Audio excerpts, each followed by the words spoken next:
नमस्कार मैत्रिणींनो, आजच्या एका नवीन व्हिडिओमध्ये सर्वांचं मनापासून स्वागत. तर मैत्रिणींनो, आज आपण पाहणार आहोत प्रिन्स कट ब्लाऊज कटिंग आणि स्टिचिंग अगदी स्टेप बाय स्टेप सोप्या पद्धतीने. तर बघा, इथे आपण ब्लाऊजला लागणारी मापे घेतलेली आहेत. उंची, छाती, कमर, मागचा गळा, पुढचा गळा, मुंढा आणि शोल्डर. तर बघा, इथे आपल्या ब्लाऊजची उंची आहे 13 इंच. तर त्यामध्ये 1 इंच ॲड करून आपण इथे 14 इंच घेतलेलं आहे. त्यानंतर छाती आहे 7.5 इंच. तर त्यामध्ये आपण 2 इंच ॲड केला आहे. तर 2 इंच ॲड केलं तर इथे 9.5 येते. तर इथे आपण 10 इंच घेऊयात. त्यानंतर कमर आपल्याला फिटिंगसाठी लागणार आहे. आणि नंतर मागचा गळा आहे 8 इंच. तर त्यामध्ये आपण अर्धा इंच ॲड करून इथे गळा घेऊयात 8.5 इंच.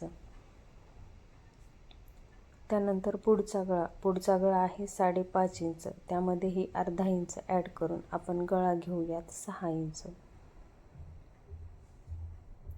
त्यानंतर मुंडा, तर इथे आपण मुंडा 5.5 इंच घेऊया आणि शोल्डर 2.5 इंच. तर बघा मैत्रिणींनो, आपण ब्लाऊजवरून मापे किती येत आहेत आणि त्यामध्ये किती ॲड करायचं ते पाहिलेलं आहे. तर आता हा बोर्ड बाजूला ठेवून आपण ब्लाऊज पीसवर मापे टाकून घेऊयात. तर हा ब्लाऊज बिना अस्तरचा ब्लाऊज आहे. तर इथे डबल फोल्ड घडी करून घेतलेली आहे आणि जी बंद बाजू आहे ती आपल्या साईडने ठेवून घेतलेली आहे. तर आता इथे आपण घडी घेऊयात 9.5 किंवा 10 इंचाची घडी घेऊया. तर इथे मी 9.5 इंच घेतलेलं आहे आणि आता ब्लाऊजची उंची आहे 13 इंच. तर त्यामध्ये आपल्याला 1 इंच ॲड करून इथे उंची घ्यायची आहे आपल्याला 14 इंच. तर खालच्या साईडने आपण 1 इंच ठेवून सरळ रेष ओढून घेतलेली आहे आणि त्यानंतर इथे उंचीला मार्किंग करून घेतलेले आहे आणि तिथेही आपण एक सरळ रेष ओढून घेऊया. तर बघा, या पद्धतीने आपण दोन्ही साईडने रेष ओढून घेतलेली आहे.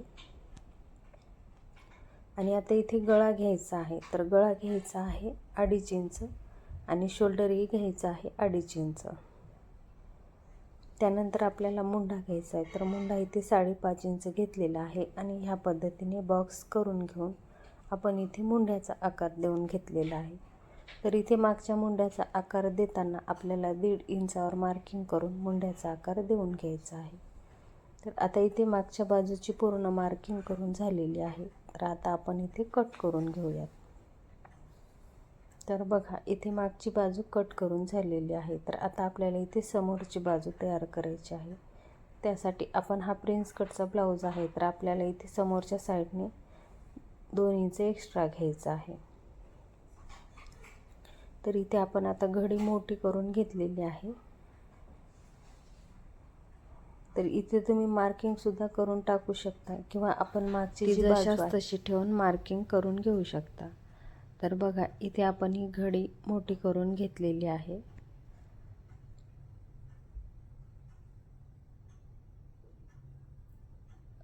आणि आता इथे आपल्याला छातीचं माप मोजून घ्यायचं आहे. आता इथे गळा घ्यायचा आहे 2.5 इंच आणि शोल्डर घ्यायचा आहे 2.5 इंच. आणि आपण इथे समोरचा मुंडा घेतलेला आहे 5.5 इंच. मागचा आणि समोरचा मुंडा तेवढाच घ्यायचा आहे. 5.5 इंचावर मार्किंग करून घेतलेली आहे. आता इथे छातीचं माप आहे 7.5 इंच. त्यामध्ये 2 इंच शिलाई मार्जिन घेतलेली आहे. इथे बॉक्स तयार करून घेऊन आपण समोरच्या मुंड्याचा आकार देऊन घेऊयात. तर बघा, इथे समोरच्या मुंड्याचा आकार देऊन घेतलेला आहे. आता इथे पूर्ण उंची घ्यायची आहे. तर पूर्ण उंची आहे 13 इंच. तर त्यामध्ये आपण 1 इंच वाढवून 14 इंच घेतलेला आहे आणि हा प्रिन्स कटचा ब्लाऊज आहे त्यासाठी अजून 1 इंच आपण वाढवून घेतलेला आहे. तर बघा, इथे 2 मार्किंग करून घेतलेलं आहे. त्यानंतर आपल्याला गळा घ्यायचा आहे. समोरचा गळा घ्यायचा आहे 6 इंच आणि ह्या पद्धतीने आपण गळ्याची मार्किंग करून गोल गळ्याचा आकार दिलेला आहे. त्यानंतर आपल्याला घ्यायचा आहे प्रिन्स कटचा पॉईंट. तर शोल्डरपासून खाली आपण 10 इंचावर मार्किंग करून घेतलेली आहे आणि आता जेवढी मार्किंग केलेली आहे तेवढा आपण कट करून घेऊया आणि नंतर प्रिन्स कटचा आकार देऊन घेऊया.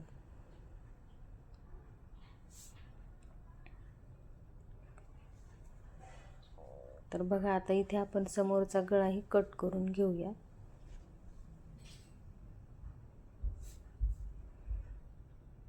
आता आपण हा प्रिन्स कटचा पॉईंट काढून घेतलेला आहे, तर तिथून आपल्याला प्रिन्स कटचा आकार देऊन घ्यायचा. 3.5 ते 4 इंचावर मार्किंग करून घ्यायचे आहे आणि प्रिन्स कटचा आकार देऊन घ्यायचा आहे. तर बघा इथे मी 3.5 इंचावर मार्किंग केलेली आहे आणि प्रिन्स कटचा आकार देऊन घेतलेला आहे. तर इथे थोडंसं डार्क करून घेते जेणेकरून तुम्हाला स्पष्ट दिसेल ह्यासाठी. तर बघा मैत्रिणींनो, आपला आकार देऊन झालेला आहे. तर आता आपण हा कट करून घेऊयात. तर हा छोट्या साईजचा आहे त्याला आहे. तर बघा इथे प्रिन्स कटची कटिंग करून झालेली आहे.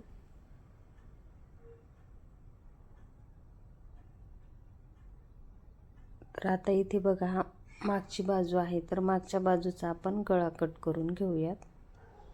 तर बघा मापाच्या ब्लाऊजवरून इथे गळा मोजून घेतलेला आहे. तुम्ही टेपनेही मोजून घेऊ शकता किंवा मोजून घेऊ शकता. तर बघा इथे मी गोल गळ्याचा आकार देऊन घेतलेला आहे. तर तुम्ही तुमच्या आवडीनुसार कोणत्याही गळ्याचा आकार देऊ शकता. गोल गळा, चौकोनी गळा, पान गळा कोणताही आकार देऊन तुम्ही कट करून घेऊ शकता. तर बघा इथे सुंदर असा गोल गळा आपण कट करून घेतलेला आहे. आणि आता हे बाजूला ठेवून घेऊन आपण इथे बाहीची कटिंग करून घेऊया. तर बघा इथे आपल्याला कपडा थोडासा जास्तीचा उरला आहे, त्यासाठी आपण इथे डबल बाही करून घेणार आहोत. तर इथे बाहीसाठी आपण कपडा डबल फोल्ड करून घेतलेला आहे.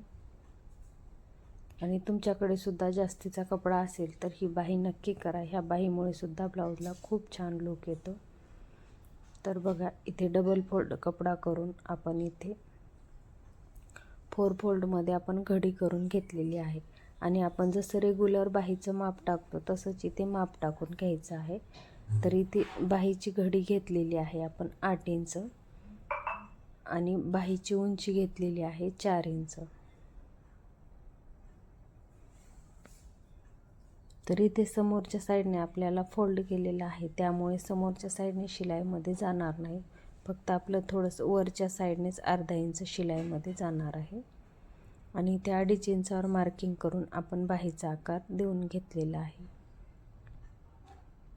आणि आता जसा आकार दिलेला आहे तसंच इथे कट करून घ्यायचा आहे. फक्त इथे एकच आकार देऊन घेतलेला आहे. आता आपल्याला इथे 2 पदर उचलून घ्यायचे आहेत आणि समोरची साईड कट करून घ्यायची आहे. आणि बघा ही समोरची साईड ब्लाऊजची कटिंग करून झालेली आहे. तर ही कटिंग तुम्हाला कशी वाटली ते कमेंट बॉक्समध्ये कमेंट करून नक्की सांगा. व्हिडिओ आवडला तर व्हिडिओला लाईक करा, शेअर करा आणि अशाच नवनवीन व्हिडिओसाठी चॅनलला सबस्क्राईब करा. धन्यवाद.